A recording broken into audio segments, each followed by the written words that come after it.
നമസ്കാരം. ലോക്സഭാ തെരഞ്ഞെടുപ്പ് അടുത്തുകൊണ്ടിരിക്കെ നാടുനീളെ vote ചോദിച്ചുകൊണ്ടുള്ള flex ബോർഡും ചുവരെഴുത്തുകളും കൊണ്ട് നിറഞ്ഞിരിക്കുകയാണ്. എന്നാൽ നാടുനീളെ എഴുതി വെച്ചിരിക്കുന്ന ചില ചുവരെഴുത്തുകൾ അത് ലഭിക്കുന്ന വോട്ട് പോലും ഇല്ലാതാകുന്ന സാഹചര്യത്തിലേക്ക് എത്തുന്നു എന്നതാണ് കാര്യങ്ങളുടെ കിടപ്പ് വശം കാണുമ്പോൾ തോന്നുന്നത്.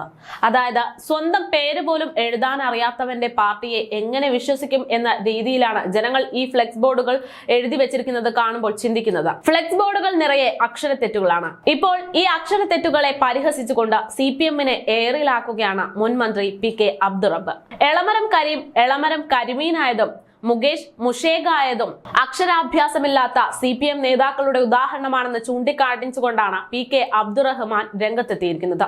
തന്റെ ഫേസ്ബുക്കിലൂടെയായിരുന്നു അദ്ദേഹം ഈ കാര്യങ്ങളെല്ലാം ചൂണ്ടിക്കാട്ടിക്കൊണ്ട് പരിഹാസം ഉന്നയിച്ചതും. പള്ളിയല്ല പണിയണം പള്ളിക്കൂടമായിരം എന്നൊക്കെ പാട്ടുപാടി നടന്നിട്ട് എന്താണ് കാര്യമെന്ന് അദ്ദേഹം ചോദിക്കുന്നു.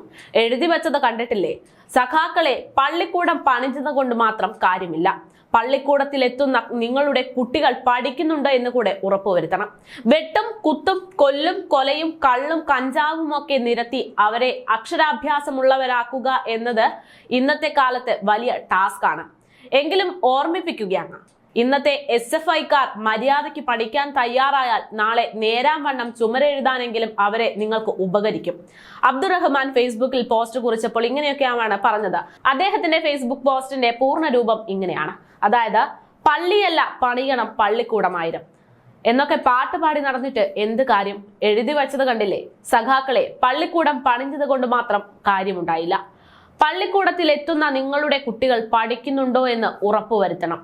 വെട്ടും കുത്തും കൊല്ലും കൊലയും കള്ളും കഞ്ചാവും ഒക്കെ നിരത്തി അവരെ അക്ഷരാഭ്യാസമുള്ളവരാക്കുക എന്നത് ഇന്നത്തെ കാലത്ത് വലിയ ടാസ്ക് ആണ്.